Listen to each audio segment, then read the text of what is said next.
ലാബിൽ പോകാൻ വേണ്ടിയിട്ടുള്ളൊരു get ready with me ആയാലും ലാബിൽ പോകാൻ നേരത്ത് അത്യാവശ്യം നല്ല സൺസ്ക്രീൻ ഇപ്പോൾ ഇടാറുണ്ട്. കാരണം വെയിൽ അൺസൈക്കബിൾ വെയിലാണ്.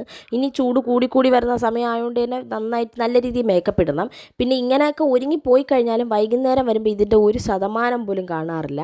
എന്നാലും നമ്മൾ ഇവിടെ നിന്ന് വീട്ടിൽ നിന്ന് ഒരുങ്ങി പോകുമ്പോഴത്തേക്ക് നമുക്കൊരു സന്തോഷമില്ലേ, നമ്മുടേതായ രീതിയിൽ നമുക്കൊരു സന്തോഷമില്ലേ. പിന്നെ ഇത്രയും നാളായിട്ടും എനിക്ക് പ്രോപ്പറായിട്ട് എങ്ങനെയാണ് എനിക്ക് ഐലൈനർ വരയ്ക്കേണ്ടതെന്ന് അറിഞ്ഞൂടാ. ചിരിച്ചു കഴിഞ്ഞാൽ പിന്നെ എൻ്റെ കണ്ണേ ഇല്ല. മുടിയൊക്കെ കെട്ടി, മുടി ഞാൻ എപ്പോഴും ഇങ്ങനെയാണ് കെട്ടുന്നത്. ഇതാണ് ഭയങ്കര കംഫർട്ടബിളാണ്. കുറച്ച് സെറ്റിംഗ് സ്പ്രേ അല്ല, ഞാൻ വാക്സ് യൂസ് ചെയ്യും. ഞാൻ വാക്സ് എൻ്റെ ഇത് വേണമെന്നുള്ളവർ കമൻറ്റ് ചെയ്താൽ മതി. അതാകുമ്പോൾ നമുക്ക് ഈ മുടി പറന്ന് കിടക്കുക അങ്ങനെ ഒരു പ്രശ്നമേ വരുന്നില്ല.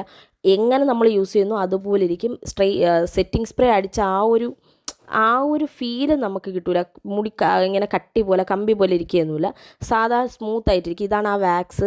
നിങ്ങൾ വേണമെന്നുള്ളൊരു കമൻറ്റ് ചെയ്താൽ മതി. ഇത് യൂസ് ചെയ്താൽ ബേബി ഹെയർ ഒക്കെ നല്ല രീതിയിൽ അടങ്ങി ഒതുങ്ങി അവിടെ ഇരുന്നോളും. ഇത് ഞാൻ കുറേ നാൾ യൂസ് ചെയ്യാൻ പറ്റും. കുറേ നാളായി ഞാൻ ഇത് യൂസ് ചെയ്യാൻ തുടങ്ങിയിട്ട്. അപ്പോൾ ഇത്രയേ ഉള്ളൂ.